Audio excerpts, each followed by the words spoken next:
It was a quiet Thursday afternoon in Philadelphia when Naomi Klein pulled a worn-out copy of Wuthering Heights from the dusty shelf of an old second-hand bookstore on South Street. The store was nearly empty, the scent of aging paper and mildew filling the air. She flipped through the first few pages, her fingers brushing over notes scribbled in the margins by some unknown hand. As she reached the middle of the book, a small black-and-white photograph slipped from between the pages and fluttered to the ground. Naomi bent down to pick it up. At first glance, it was just a portrait. A man in his early 30s, clean-shaven, with dark, intense eyes staring directly into the camera. But there was something off about the expression, something almost desperate. She turned the photo over. Written in faded ink was a date, May 12, 2008, and beneath it, a single word. Remember. She stared at it, chills creeping up her spine. The name sounded familiar, the face too.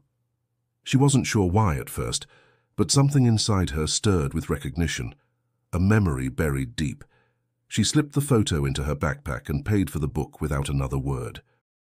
As she walked back to her apartment in Center City, she couldn't shake the feeling that she had seen that man before, somewhere, somehow. Later that evening, Naomi sat at her cluttered desk, laptop open.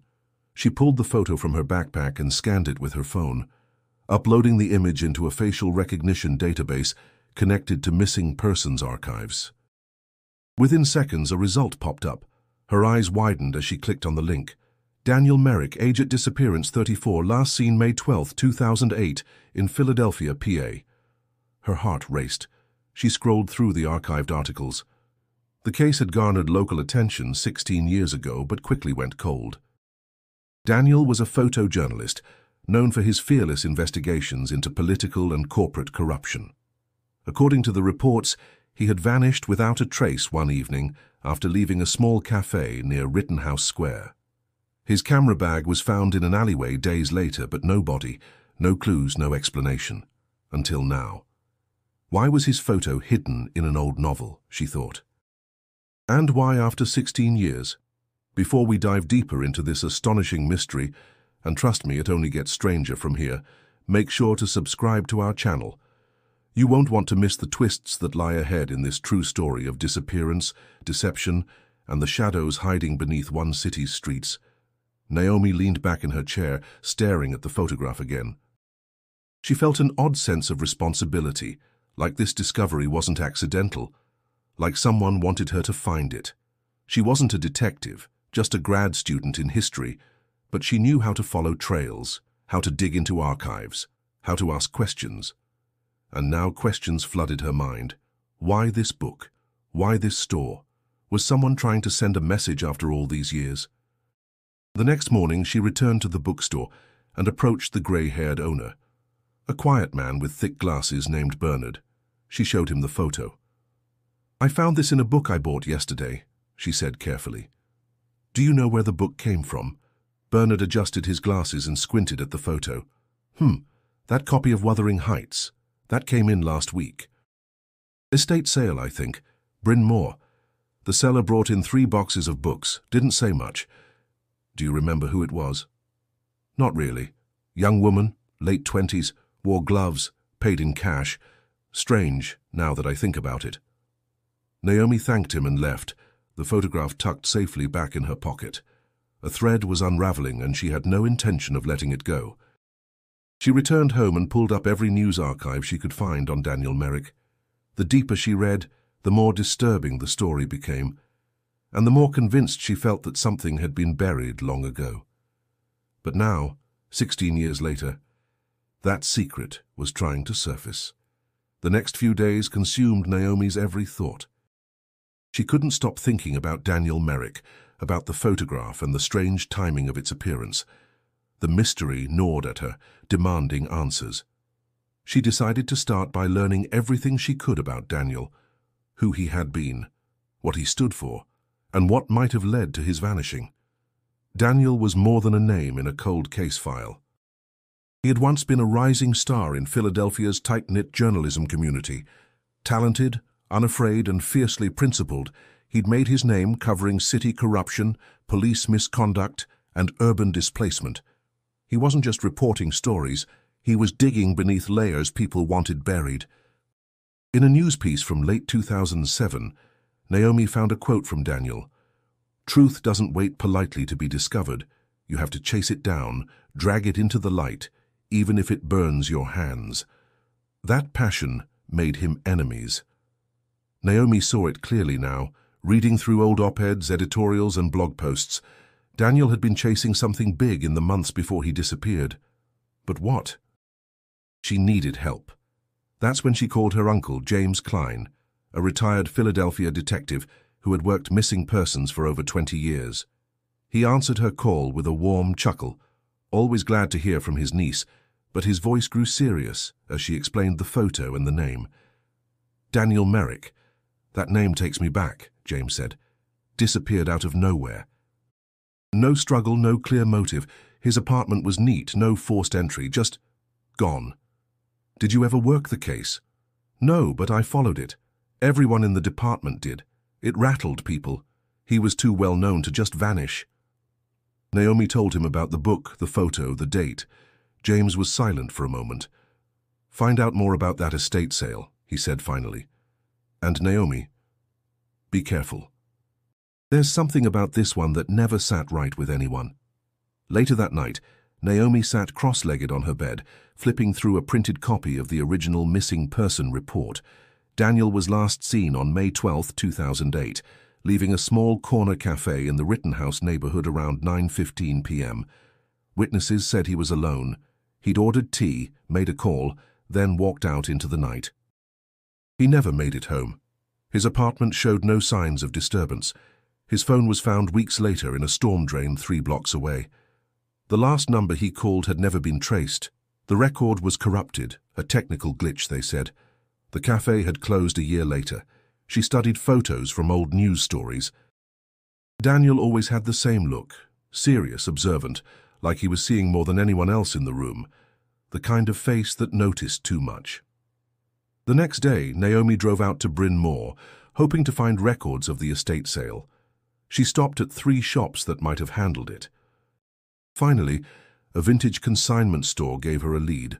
A woman named Margaret Lowell had passed away, and her niece handled the estate. Naomi got an address. The house was a red brick colonial on a quiet, tree-lined street. Naomi parked across from it and watched for a while. No one came or went. She knocked, but no one answered. The mailbox overflowed with junk mail. A neighbor, watering her garden, noticed her hesitation. "They moved out 2 days ago," the woman said. "Didn't leave a forwarding address. Strange bunch. Always kept the curtains closed." "Do you know where they went?" "No idea. The girl, the niece, she always seemed tense, like she was afraid of something." Naomi thanked her and left, heart pounding. Every clue seemed to dissolve just as she reached for it, but she wasn't giving up. That night she reread an old article profiling Daniel's career. One sentence stuck out. Daniel Merrick believed every system had a fracture line, a weakness, and if you pushed hard enough, it cracked. Maybe someone made sure that line never cracked. Naomi stared again at the photo, now framed beside her computer. The terror in Daniel's eyes wasn't just fear, it was a warning. 16 years earlier, in the spring of 2008, Daniel Merrick was everywhere, his byline in every major Philadelphia paper, his photographs displayed at City Hall, his name whispered in the halls of power. He wasn't just reporting stories, he was exposing systems, corrupt developers, dirty cops, city council backroom deals. People said Daniel didn't just dig, he mined. By April of that year, those close to him began to notice a shift. He was more withdrawn, always checking over his shoulder. His longtime girlfriend, Lena Reyes, recalled the growing tension in their home. "He stopped sleeping," she once told a local blog in a rare interview after the disappearance. "He was always watching the windows." He thought someone was following him. Naomi dug deeper into Lena's background. She'd been a fellow journalist, specializing in human interest pieces, soft-spoken but sharp. After Daniel vanished, she resigned from her job and disappeared from the public eye. No interviews since 2009, but back in 2008 Lena had been vocal. She'd begged the police not to dismiss Daniel's fears as paranoia. She told them he'd been working on something that could take down powerful people. She even shared a name, Victor Halberd. That name popped up again and again in Naomi's search. A titan in Philadelphia's real estate market, Halberd had been responsible for dozens of controversial developments, gentrification projects that displaced thousands, shady acquisitions of city land, building contracts tied to campaign donations. In 2008, he was untouchable. Daniel had published 2 major pieces targeting Halberd's empire, but a third one had never run. It was rumored to be explosive, involving illegal surveillance, bribery, even trafficking.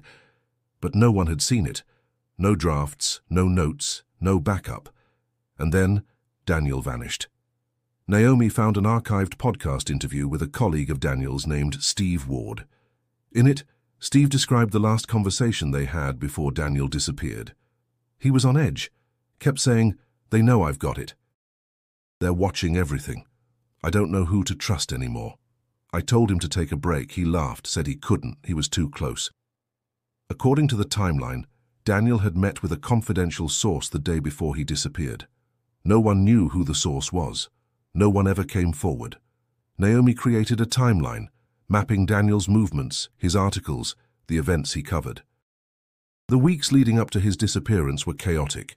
Several protests tied to a controversial Halberd development in Fishtown, a building fire ruled accidental by police but rumored to be arson, and a whistleblower lawsuit that mysteriously vanished from the court docket. Everything pointed to something big, something Daniel had almost uncovered. But what? Naomi stared at the photo again. If Daniel had known he was being watched, why had he posed for this picture? Or had it been taken without his knowledge? And who had placed it in that book? Why now? Her mind kept circling back to Lena. If anyone knew what Daniel had been working on, it would have been her. But after 2009, Lena had gone completely off the grid. No social media, no bylines, no listed address. Still, Naomi kept looking. That night, as rain tapped gently against her windows, she reread one of Daniel's early columns. It was a short piece, written in 2004, about a shuttered mental hospital in northern Philadelphia. The facility had been sold to a shell company with ties to Halberd's real estate group. In the article's final line, Daniel wrote, "Some ghosts never rest. They just move beneath our feet, waiting." Naomi copied the phrase into her notebook, a chill running through her. The same phrase had appeared, almost word for word, in a footnote she'd found in a recent op-ed under a pseudonym. She hadn't thought much of it then. Now it felt like a breadcrumb. She didn't know it yet, but that phrase would lead her to places far darker than she imagined. And it all started with one man, a journalist who tried to shine a light on the shadows and was swallowed by them. Naomi couldn't let it go. Every thread she pulled on only deepened the mystery. Daniel Merrick wasn't just a journalist who vanished. He was a man on the edge of something massive. And if she was right, whatever he had uncovered had never seen the light of day. She returned to the bookstore to ask Bernard, the owner, a few more questions. He welcomed her with a tired smile. "You again. That book must have really rattled you. I need to know more about the other books that came in with it. Do you still have them?" Bernard led her to a back room where boxes sat unopened. "Help yourself." "They're all from the same estate." Naomi combed through dozens of volumes, many marked with marginalia, some with old receipts or bookmarks. But then, inside a tattered hardcover titled The Colossus of Marusi, she found something remarkable. Tucked deep inside the spine was a torn receipt dated May 11, 2008, the day before Daniel disappeared. It came from a camera supply store downtown. The name on the receipt matched D. Merrick. She held it in her hands like it might evaporate. The address on the receipt wasn't Daniel's apartment. It was a storage facility in South Philadelphia. The unit number 119C. She wrote it down. That evening, Naomi called the facility. A tired voice on the line confirmed the unit still existed and had been paid for annually by an automatic bank draft under a defunct LLC. No one had visited it in over a decade. She didn't sleep much that night. The next morning, she met her Uncle James in the parking lot outside the facility. He'd agreed to come along, more out of concern than curiosity. "You really think there's something in there?" he asked. Naomi nodded. I don't think it's random. This isn't just an old photo. It's a message. The clerk unlocked the unit, dust rising as the door groaned upward. Inside was a single steel cabinet, a cardboard box and a rolled-up rug. Everything was coated in a fine layer of grime. They opened the box first. Inside were several old notebooks, 2 disposable cameras and 1 black leather-bound journal. Naomi's hands trembled as she lifted the journal. It was Daniel's. The first page bore his neat handwriting. If anything happens to me, this is the truth. Let them know. James opened one of the notebooks. It was filled with surveillance notes, license plates, addresses, times of meetings, sketches of people in trench coats. A name kept appearing. Halberd Holdings. Naomi examined the cameras. She placed them carefully into a bag, determined to get the film developed. But it was the journal that shook her most. Daniel's writing grew increasingly frantic as the pages went on.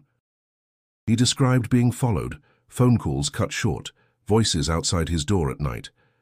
I found the tunnels, he wrote, underneath the church. They're older than they look. Something's down there. Something no one wants found. James looked over her shoulder. What church is he talking about? Naomi shook her head. I don't know. Not yet. As they closed the unit, Naomi felt a pressure in her chest, the kind that came with knowing you'd touched something bigger than yourself. Later that day, she dropped the cameras off at a specialty lab. The technician promised results within a few days. She returned home and began transcribing the journal page by page, trying to make sense of Daniel's descent into fear. Then late that night her phone buzzed. Unknown number, a single message. Stop digging or you'll end up like him. Naomi stared at it, heart pounding. Someone was watching. She locked her doors, checked her windows twice, but she couldn't stop shaking. The warning was real, and it meant one thing: she was getting too close. The photos came back 2 days later. Naomi arrived at the lab early, pacing the sidewalk until the technician unlocked the door. He handed her a sealed envelope and gave her a long look. You into urban archaeology or something? Naomi shook her head. Just looking for answers. She took the envelope to a quiet cafe, ordered a coffee and sat in the corner booth with shaking hands. Inside were 10 printed photos, aged, grainy, but clear enough to raise the hairs on the back of her neck. The first 3 were of underground tunnels, narrow, crumbling, damp. Pipes ran along the ceiling, some leaking, some rusted to decay. The walls bore markings, strange symbols painted in red and black, symbols she didn't recognize. One looked almost like an eye crossed with a blade. The 4th image showed a door, steel, heavy, bolted shut from the outside. Someone had spray-painted over it. Below us, they listen. The 5th photo froze her in place. A man, tall, wearing a coat, his face mostly in shadow, standing just inside a dimly lit corridor. He appeared to be looking directly at the camera, and Daniel had captured him mid-step. The 6th and 7th photos were blurry, people walking in a line, heads down, hands at their sides. They weren't chained, but their posture was submissive, almost broken. It was impossible to tell if they were actors, patients, or prisoners. Then came the 8th photo, a storage room, its walls covered in newspaper clippings, red string connecting photos and headlines. It looked like a conspiracy board, but it wasn't Daniel's handwriting. Someone else had built it. The 9th photo was of a leather briefcase, partly open. Inside, money, a keycard, and a document bearing the seal of Halberd Holdings.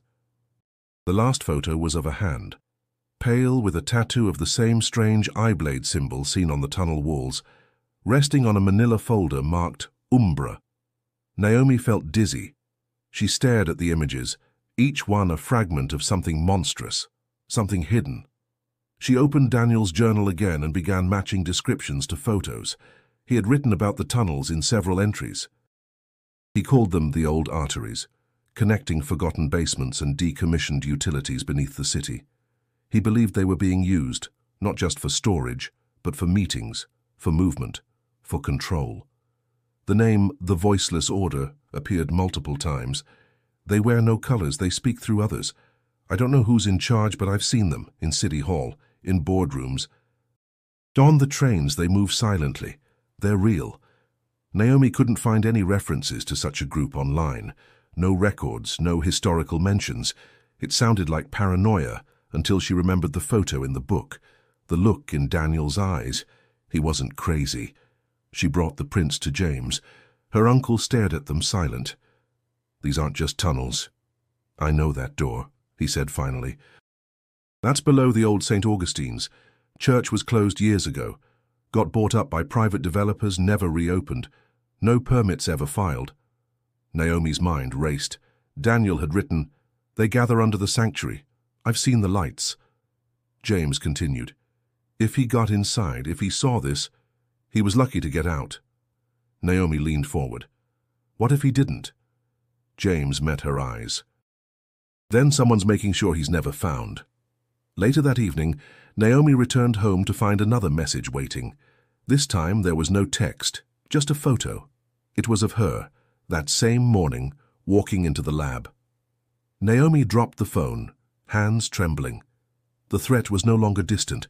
It was close, watching her, following her steps. But the fear didn't stop her. It sharpened her. Daniel had seen something buried deep beneath Philadelphia, something too dangerous to reveal. And yet he'd tried. Every image, every note, every haunting symbol whispered the same thing. This story wasn't over, and neither was she. Naomi spent hours scouring old online databases, voter registrations, and archived staff lists. She was looking for one name, Lena Reyes. If anyone could help her make sense of the tunnels, the photos, the journal, it was the woman who had loved Daniel Merrick. Her search finally paid off. A faint digital footprint led her to a hospice facility in Trenton, New Jersey. The staff directory listed a Helena R. working as a part-time nurse. The photo was old, but the eyes matched. Naomi didn't hesitate. She drove up the next day. The building was small, surrounded by brittle trees and a parking lot of cracked asphalt. Inside, the air smelled of antiseptic and time.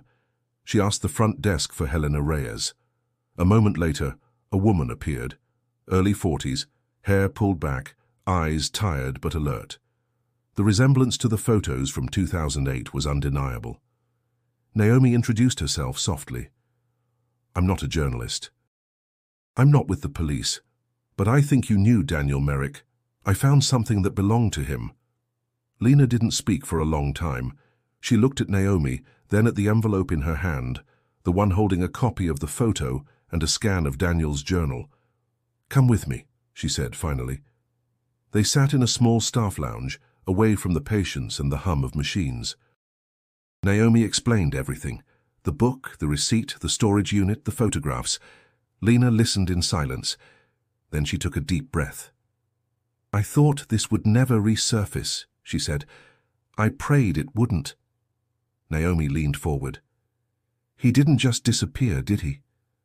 "No," Lena whispered. "He was taken. I don't know who. But I know why." She reached into her coat pocket and pulled out a faded envelope. "He mailed this to me the day he vanished. I've never opened it. I was too afraid."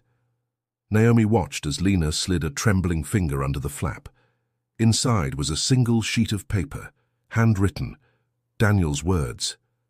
"If you're reading this, I'm either dead or disappeared. Lena, they know. Halbert isn't just building towers. He's burying people. I found a place under the sanctuary. They use it for more than meetings. They test things. People. I have proof. If I vanish, go to the tunnels. Tell someone, but only someone you trust. And Lena, I'm sorry." Lena's hands shook. Her voice cracked. "I lost the baby 2 weeks later. The stress, the fear, I couldn't breathe." Naomi blinked. "You were pregnant?" "Yes. He didn't even know yet." She looked up, eyes full of pain. "I left everything after that. Changed my name. I thought if I disappeared too, they'd stop looking." Naomi felt the weight of those words settle in her chest. "I think they still are." She showed Lena the threatening messages, the photo taken of her outside the lab. Lena closed her eyes. "They never went away. Naomi hesitated. Do you know what he meant by testing? Lena shook her head. He mentioned files, recordings, something about people being taken underground. He said it was a program that never ended. I didn't ask. I was too scared. Naomi felt a cold knot in her stomach. He called it Project Umbra in the journal. Lena's eyes widened. That's what he said. Umbra. Like the shadow of something bigger. A silence passed between them, heavy and unspoken. Finally Lena stood. I never thought I'd open that letter. Never thought anyone would care. But you do. You found him. Naomi nodded. Not yet, but I will. Lena walked her to the door, then paused. There's something else, I don't know if it matters, but Daniel kept one camera separate from the others. He always said, if they get me, this is the one they'll want. Do you know where it is? Lena gave her a slow, sad smile. No, but I think you will. Naomi walked away that evening with the letter in her coat pocket and a new fire in her chest. Daniel had tried to warn the world. Now she would. That night, Naomi spread Daniel's journal across her kitchen table, surrounded by maps of Philadelphia and highlighters in every shade.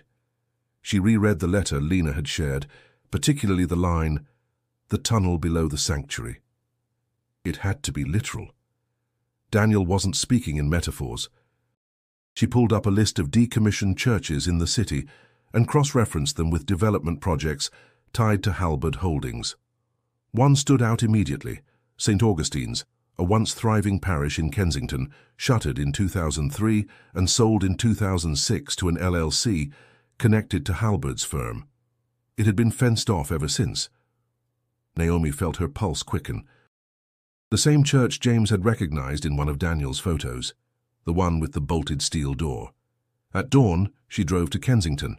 The neighborhood had changed, some parts gentrified, others crumbling. St. Augustine stood behind a rusting iron gate, its stained glass windows cracked, ivy climbing its facade. The front doors were sealed, but she found a side entrance partially boarded up. Inside, the church was silent, abandoned. Dust floated in narrow beams of sunlight.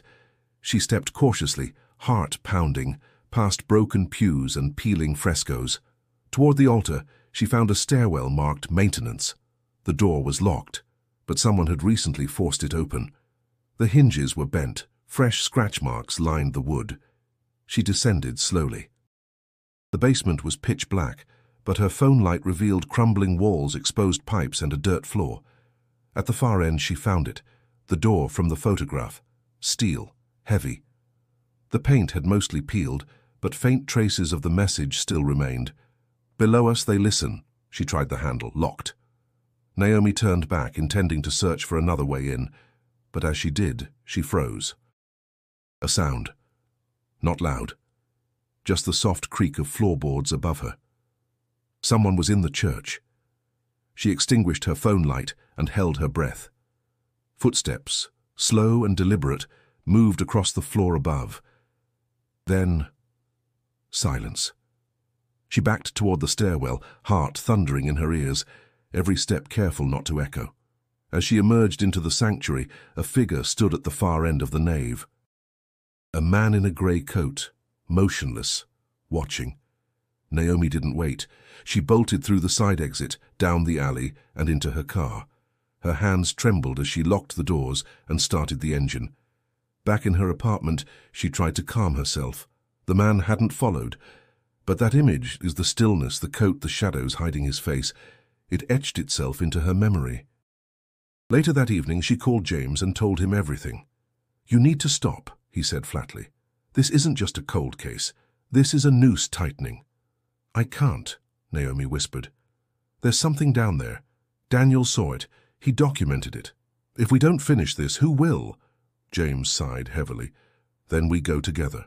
Daylight. Proper gear. If we're going in, we're going smart." They agreed to return the following day. Naomi spent the night organizing every piece of evidence, the photos, the journal, the letter, the film. She noted every mention of the sanctuary, every date, every symbol. One entry from May 9th, 2008 stood out. "They meet on Wednesdays. Masks, coats, no phones. They go through the altar and vanish." There's a grate they pass beneath. That's where the wind changes. That's where the air feels wrong. Naomi didn't understand the last part, but the detail felt real. Before bed, she checked her phone again. No messages, no photos, but as she closed her laptop, her inbox pinged. An anonymous email, no subject.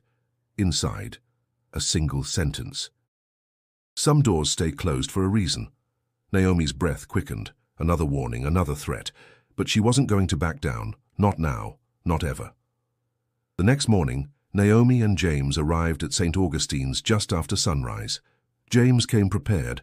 Flashlight, crowbar, gloves, a compact first aid kit. Naomi carried Daniel's journal and a copy of the church's original blueprints, which she had found archived in the Historical Records Office. They entered through the same side door Naomi had used before. The sanctuary remained silent, its long-forgotten holiness replaced by something colder. Down the stairwell, past the graffiti-stained walls and broken tiles, they stood again before the steel door. James examined it, then wedged the crowbar beneath the rusted lock. "It's old," he muttered. But someone reinforced it. With effort, the lock cracked. The door groaned open, releasing a gust of stale metallic air. Naomi stepped in first. The tunnel beyond was long, narrow, damp. Wires hung loosely from the ceiling, some frayed. Every few feet a rusted light fixture dangled, long dead. The walls bore more of the same red and black symbols. Naomi paused to photograph them. After about 50 yards, the tunnel forked. One path curved downward, the other veered left toward what looked like a sealed chamber door. Naomi checked the journal.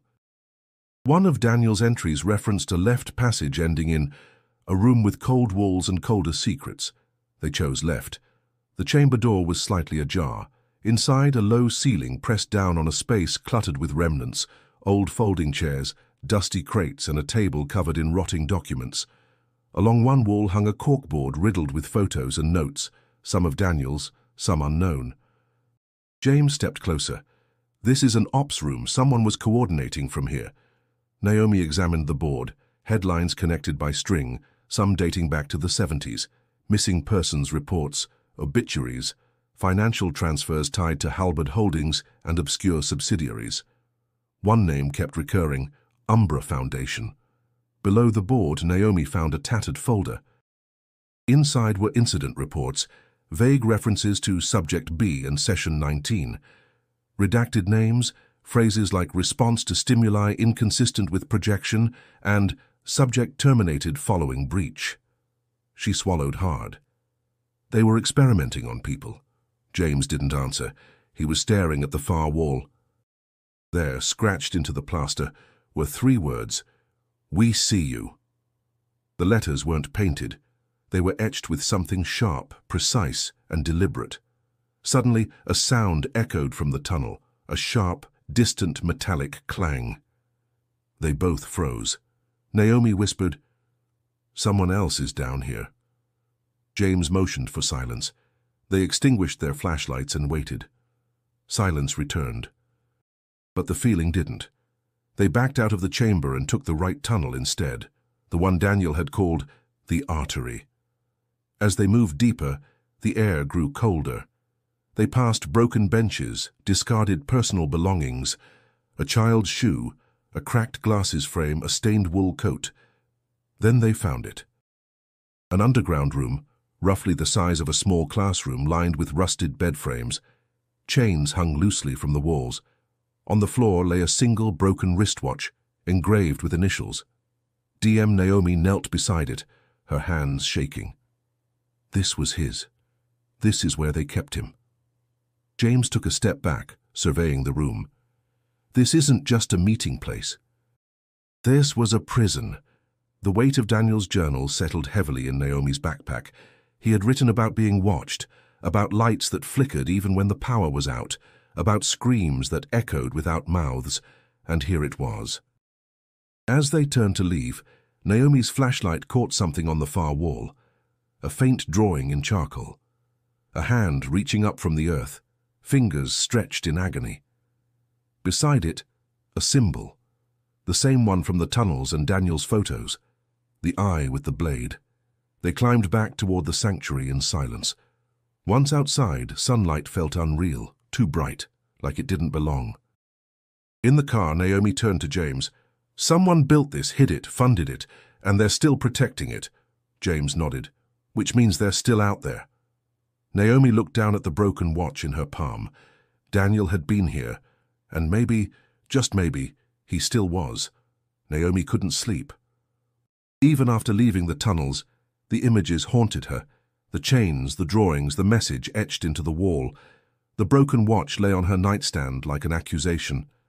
Her dreams were fractured, echoing with phantom whispers, and Daniel's voice repeating the same words. They listen, they never forget. By morning her body felt like lead, but her mind was spinning. She opened the files she'd copied from the chamber. Redacted reports, budget transfers, internal memos. One document caught her attention, a requisition form from 1976 titled Project Umbra Phase 3. It listed materials: beds, sedation units, observation cameras, restraints. At the bottom, a signature, V. Halberd. She stared at it, her stomach twisting. She needed more. That day, Naomi returned to City Records, digging through every permit, inspection and transfer associated with Halberd's developments. Most of it was expected: real estate, zoning, tax deferments. But then she found something strange. A development blueprint from 2002, a proposed underground expansion beneath a storage complex in South Philadelphia, listed as emergency shelter infrastructure. But the funding came not from the city, but from a private defense contractor. The site had been decommissioned in 2006, with no public record of demolition. She called James. "I think Daniel found part of an old government facility, something Halberd tried to repurpose." James paused. "You're talking about black sites, secret prisons. That's not just journalism, Naomi. That's national security." She nodded. "Exactly." James agreed to meet later that night, but he never arrived. At first, Naomi thought he was running late. Then she saw the alert, an anonymous 911 call reporting an assault near his neighborhood. She rushed to the hospital. James was in a private room, unconscious but stable. Blunt force trauma, no witnesses. Naomi sat beside his bed, rage simmering beneath her skin. This was no coincidence. Someone wanted to shut them down. She went home, locked her doors, and pulled every thread she had. In the journal, Daniel had written, "There's a room inside Halberd's office, windowless, temperature-controlled. That's where the blueprints are. That's where the real map lives." The office was now abandoned. The company dissolved after Halberd's presumed death in 2014. But the building still stood, its ownership tied to a foreign holding group. Naomi didn't care. At midnight, she broke in. The building reeked of dust and mildew. Furniture draped in cloth, desks emptied. But Daniel had left clues. In the back hallway, Naomi found a hidden latch behind a panel. It revealed a stairwell descending into a concrete basement. Inside was the room, windowless, silent. Blueprints lined the walls, diagrams of tunnels, access points, water lines. One file labeled U-Grid marked 26 sites across the city. Most were sealed, but one, beneath a vacant parking structure near the Navy Yard, was circled in red. Naomi took photos of everything, every name, every signature. As she turned to leave, her flashlight caught a file cabinet in the corner. She opened it. Inside were dozens of folders, each labeled with a first name and date. Ages, photos, some recent, some old, victims, test subjects, people. She took one, a boy named Marcus, listed as Subject D17, last known record 2003, status exited. She didn't know what that meant, but the implication made her stomach churn. Naomi got out. Outside, rain fell in sheets. Her phone buzzed. Another message. "You don't know what you've opened." She deleted it and kept walking. That night, she pinned the blueprints to her wall, marked every tunnel she could match. She saw the full shape for the first time, not random, not scattered, a network. The city was built over something, and Daniel had mapped it all. She stared at the final red circle near the Navy Yard. According to the files, it had been in use as recently as 2015. She whispered into the silence, Is that where they took you? There was only one way to find out. The next morning, Naomi packed her bag with water, gloves, a flashlight, extra batteries, a pocket knife, and printed maps from Halbert's archive. She wore dark clothes, laced her boots tight, and told no one where she was going. She left a letter on her kitchen table just in case. She arrived at the Navy Yard around 7 a.m. The lot was empty, its pavement cracked with weeds. The entrance to the site had once been a maintenance access for underground utility lines, now sealed off with corrugated steel. But the blueprints revealed a second way in, through a vent shaft behind a row of forgotten shipping containers. She slipped inside. The descent was slow, tight, and suffocating. When she reached the bottom, she was met by silence and an unmistakable smell. Damp concrete, old metal, something faintly chemical. The air shifted. She found herself in a long corridor, identical in style to the one from Daniel's photos. It sloped downward, the walls covered in more of the cryptic red and black symbols. They were everywhere now, etched into tiles drawn across doors, some fresh, others decades old. Naomi pressed forward. The first room she entered looked like a dormitory, rows of cots, broken furniture, personal effects left behind. On a bulletin board, laminated rules still clung by brittle tape. Obedience brings light. Below that, a chart with names and symbols as if tracking behaviors or reactions. She moved deeper. The second room chilled her to the core. A wide space lined with rusted examination tables. Machinery hummed softly, ancient, yet still functional. Files lay strewn across one of the tables. She scanned them. Psych Response Log, Series Umbra 7. The subjects listed were children. Ages ranged from 6 to 14, each marked with a status code. None said, released. She covered her mouth to hold back bile. Project Umbra wasn't just psychological testing. It was systematic, institutional, decades of it. She took photos of everything, even as her hands shook. A noise echoed from the far end of the corridor. She froze. Footsteps.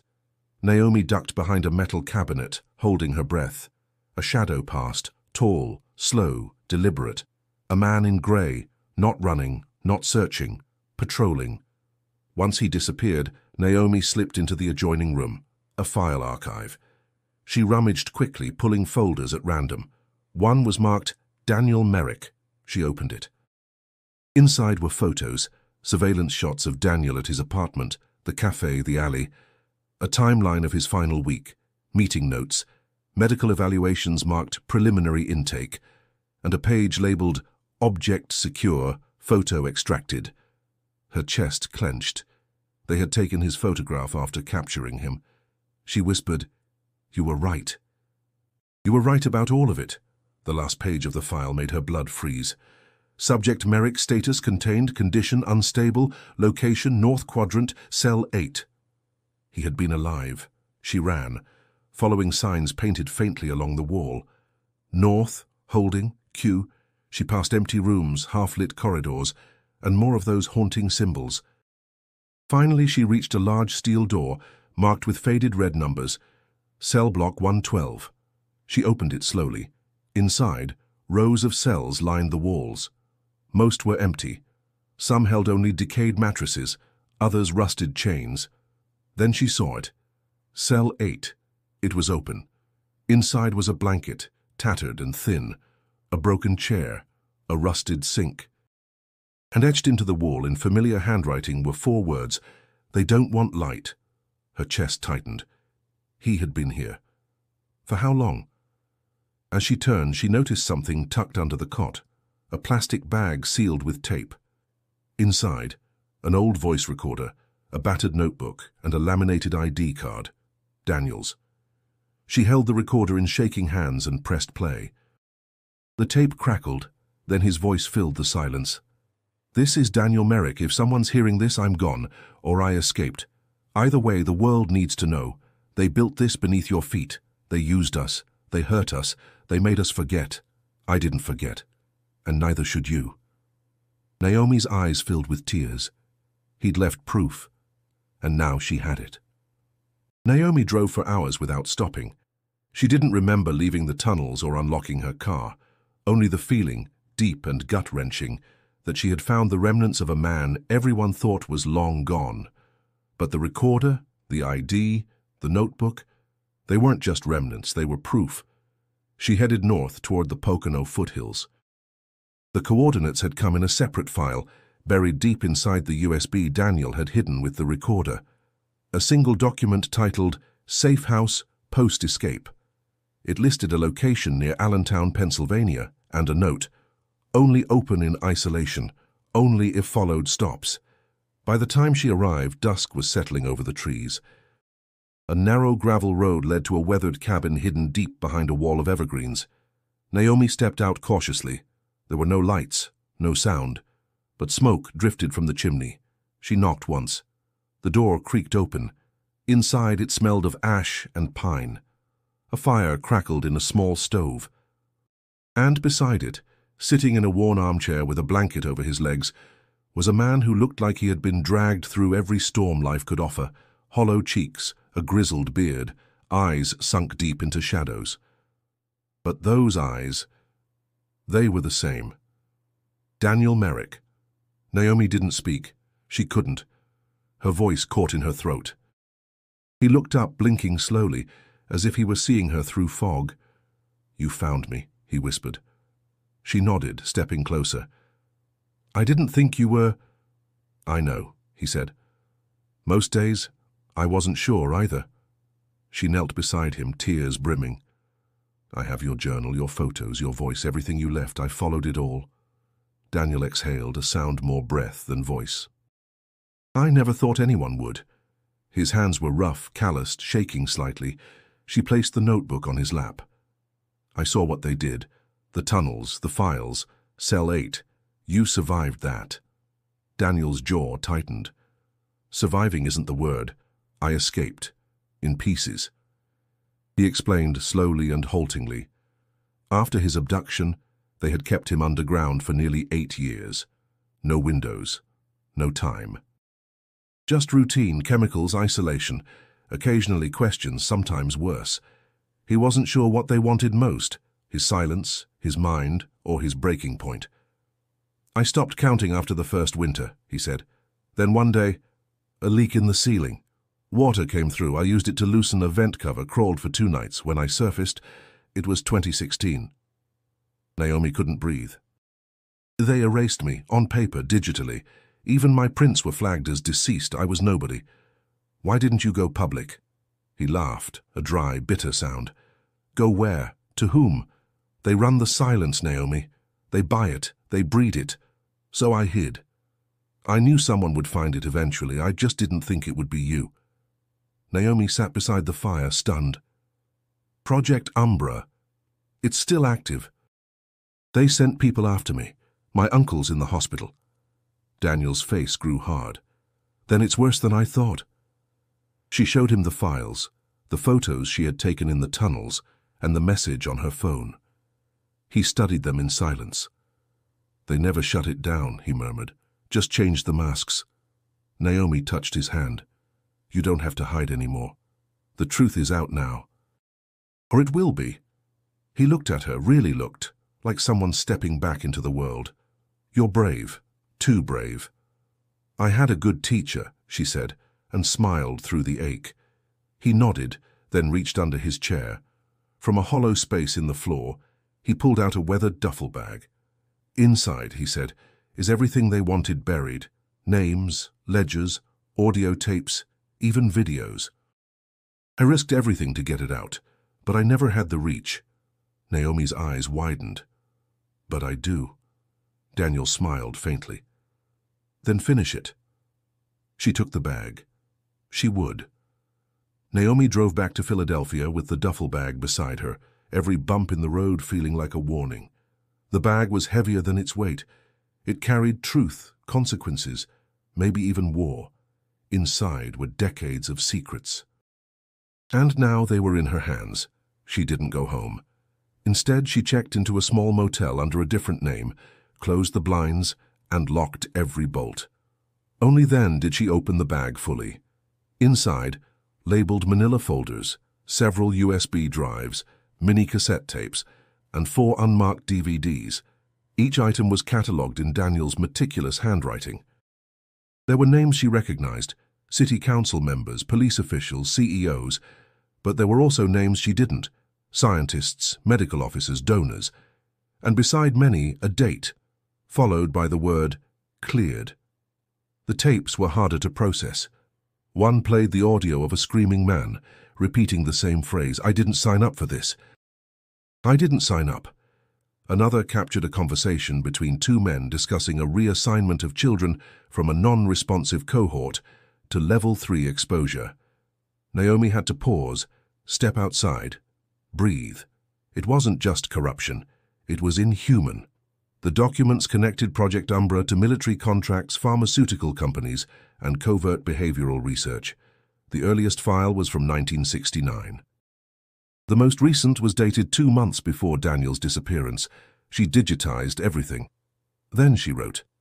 She crafted a narrative, a chronological report built on hard evidence, photos, and first-person accounts. She removed herself from the center, framed the story around Daniel, the victims, and the network they uncovered. Her email to the press was encrypted, sent to 3 investigative journalists she trusted. She included a disclaimer. "If anything happens to me, release this, immediately." But Naomi didn't stop there. She printed physical packets of the evidence and delivered them to trusted sources. A university professor, a civil liberties non-profit, an underground watchdog group. She made sure Project Umbra would not die in digital silence. By the 3rd night, the leaks began. The first report came from a journalist in Boston. Leaked files suggest decades-long psychological experiments on US citizens. Then another. Shadow project linked to prominent real estate developer. Soon, international papers picked it up. Hashtags spread. Forums erupted. And then came the name. Victor Halberd. Naomi froze when she saw it. A journalist in Argentina claimed that Halberd had faked his death in 2014 and fled the US under a diplomatic alias.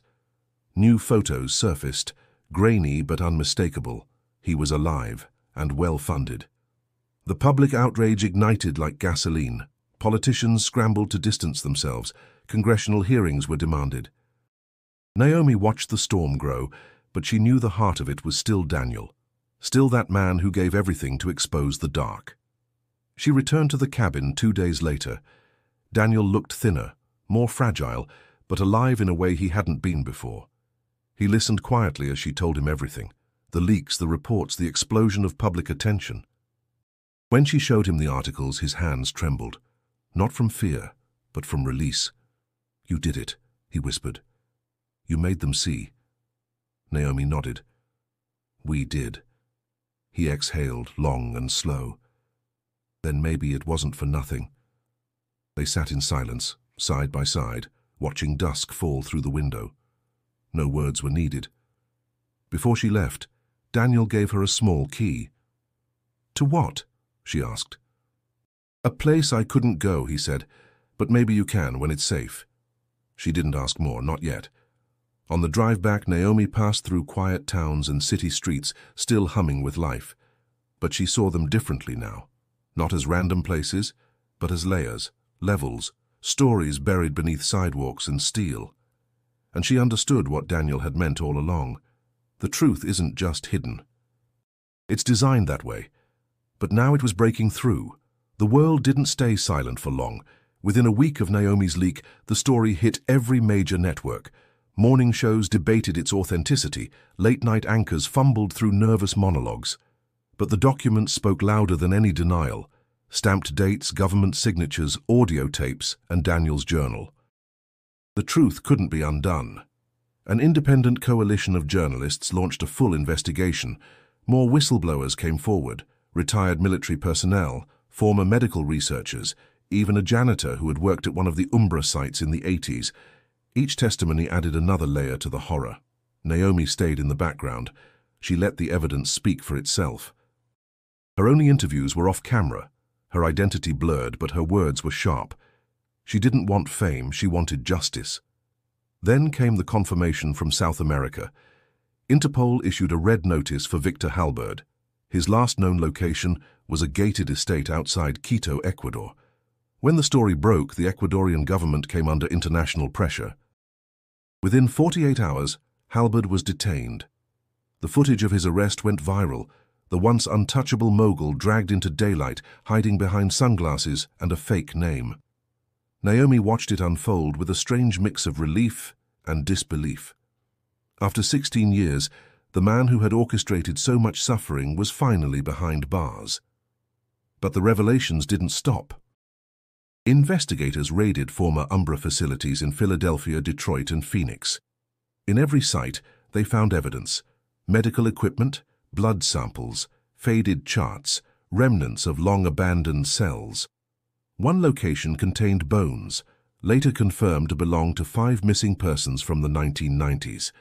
The Department of Justice announced a special task force to prosecute crimes linked to Umbra. A congressional hearing was scheduled.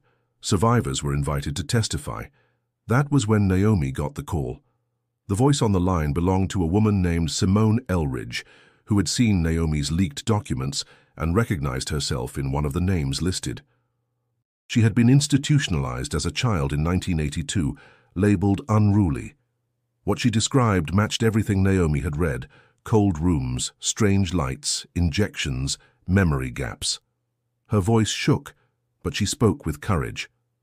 "I thought I was crazy, but now I know they made me that way." Dozens more followed. Men and women who had buried their pain for decades now had a name for it: Umbra. They shared stories, scars, and strength. The media began referring to them as the forgotten cohort. Naomi attended the hearings in D.C. anonymously, sitting in the back row, her notes clutched tight. One by one, survivors took the stand. They didn't scream. They didn't demand vengeance. They told the truth. It was more powerful than rage. And still, Daniel refused to come forward. He remained at the cabin, his existence known only to Naomi, Lena, and eventually James, who had recovered from the assault and joined Naomi in building a timeline for the prosecution. "I can't face them," Daniel had said during one of their final conversations. "I'm not what they need me to be," Naomi disagreed. "You're exactly that, but only if you're ready." He wasn't, not yet. But he gave Naomi one final gift, a hard drive marked Last Testament. Inside were his final thoughts, filmed late at night by candlelight. He didn't name names, he didn't explain the science. He spoke about silence, about fear, about hope. "When truth comes for us," he said, "it doesn't come to make us comfortable.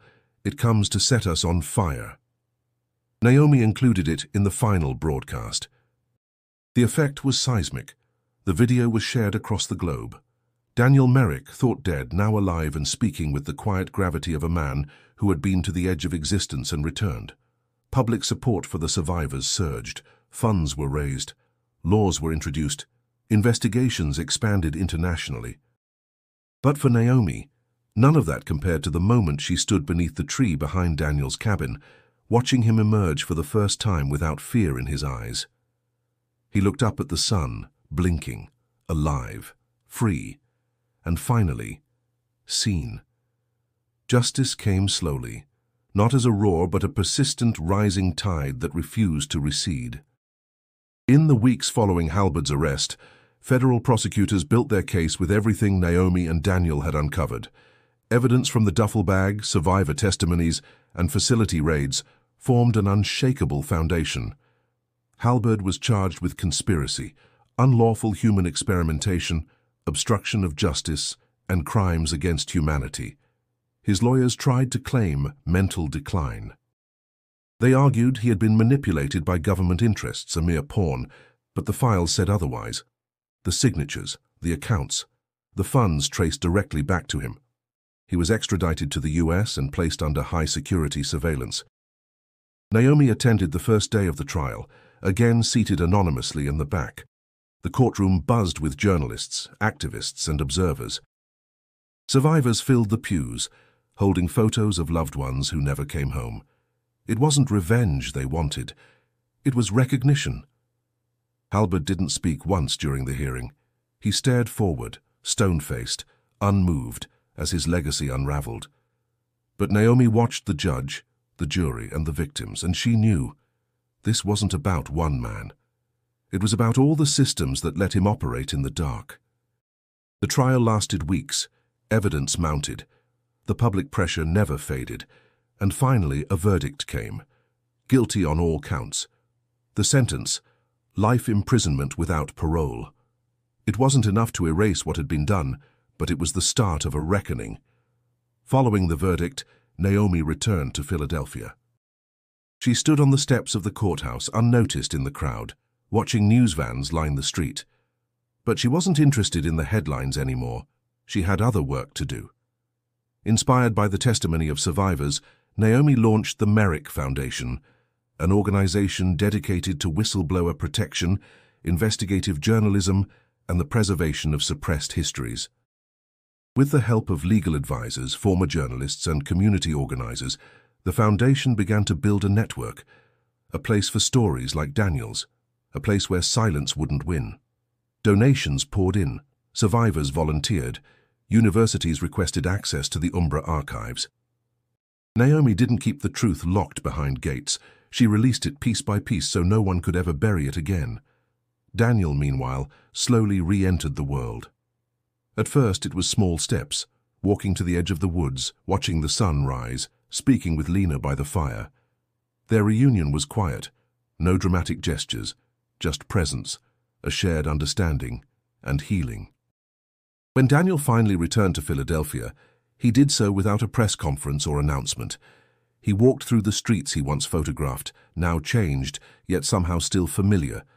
Naomi joined him, and they passed murals painted in tribute to truth-seekers and survivors. He paused at one. It was his face, younger, determined, painted in bold strokes against a backdrop of underground tunnels. Beneath it, a quote from his final recording. "When truth comes for us, it doesn't come to make us comfortable. It comes to set us on fire." He smiled faintly. "I didn't think they'd remember me." "They didn't," Naomi said. "Until you gave them a reason to." Later, Naomi hosted a private event for the Foundation's first-year milestone. Survivors came, allies came. James spoke about courage and duty. Lena read from one of Daniel's old articles, the same one that first drew her to him. And Daniel stood last. He didn't speak long, just a few words carefully chosen. "I am not the center of this story. I was just a witness. The ones who matter are those who survived when no one believed them, those who kept going when they had nothing left. This story belongs to them now." He stepped down to a standing ovation. Naomi looked across the room, filled with light and people and hard-earned joy. She felt the weight she'd carried for so long begin to lift. Justice hadn't fixed everything, but it had opened the door, and she intended to keep it open. Months passed, then a year, and life slowly settled into something resembling peace. The city still buzzed with stories about Umbra and Daniel Merrick, but gradually the headlines faded. Yet the scars remained, etched into the foundations of buildings and into the lives of those who survived. Naomi published a book titled The Voiceless Truth, chronicling everything from Daniel's disappearance to the trial. It became an instant bestseller. But to Naomi, it wasn't about sales or recognition. It was about memory, about ensuring history couldn't be rewritten, no matter how powerful the author. Daniel lived quietly close to Lena, healing slowly from wounds the world couldn't see. They didn't rush things. Both knew their story was too deep, too complicated for quick resolutions, but their presence in each other's lives grew steady, quiet, and unwavering. James fully recovered and joined Naomi at the Foundation, taking on the role of chief investigator. They spent countless hours following leads on other forgotten cases, opening doors that had been locked far too long. Each discovery reaffirmed their mission, that no voice was ever truly lost. On the anniversary of Daniel's disappearance, the Merrick Foundation organized a memorial event at the site of the old St. Augustine's Church, now reclaimed as a community center. Hundreds gathered, survivors, families, citizens who remembered the man who vanished but returned from the dark. Daniel attended anonymously, quietly in the back, just as Naomi had done in the courtroom. Lena held his hand.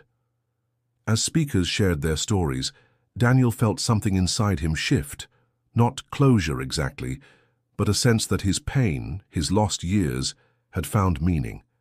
At the end of the evening, Naomi spoke briefly, her voice steady, resolute. "We're here today because one man refused to stop looking for the truth, even when it cost him everything. Daniel Merrick showed us the darkness beneath our feet, but also how powerful a single voice can be. And now, it's our job to never stop speaking." Applause rose gently through the room. Afterward, Daniel approached Naomi, smiling softly. "You said it better than I ever could." She laughed quietly. "I learned from the best." As the crowd dispersed, Daniel and Lena lingered by the mural outside. Daniel touched his painted image on the wall, fingers tracing the quote beneath it. Lena watched him carefully. "Does it still feel like your story?" she asked. He shook his head slowly. "It feels like theirs now. And that's how it should be." Naomi joined them, holding a small folded note. She passed it quietly to Daniel. "What's this?" he asked. "Something I thought you should have. It came to the foundation yesterday." He opened it slowly, reading aloud. "My name is Marcus, subject D17. Naomi found my file. Because of you, I finally know who I am. And now, so does the world." "Thank you." Daniel's breath caught. Lena squeezed his hand tightly. Naomi smiled softly. "You didn't just survive. You saved them too." He folded the note carefully, pocketing it like something precious. Naomi turned to Lena. "Thank you for everything. You're both welcome at the foundation anytime." Daniel nodded. "Maybe someday." "Whenever you're ready," Naomi said gently. They parted quietly, promises hanging gently in the air. Days later, Naomi received a call from a local TV producer interested in turning the voiceless truth into a documentary. Naomi considered it briefly, then declined. She knew the truth didn't need dramatization. It stood strong enough on its own. Instead, she continued her work at the foundation, unraveling mysteries that others ignored. She never stopped looking beneath the surface, and always she remembered Daniel's words, "Truth comes to set us on fire." And it had. If this incredible story moved you, subscribe to our channel, because here, every voice matters and every truth deserves to be heard. Together, we can keep uncovering the stories that change how we see the world. But don't stop here. Click the video on the screen now to uncover another real-life mystery that will captivate you, challenge you, and remind you that beneath the ordinary lies something extraordinary waiting to be discovered. Because the truth is always worth finding,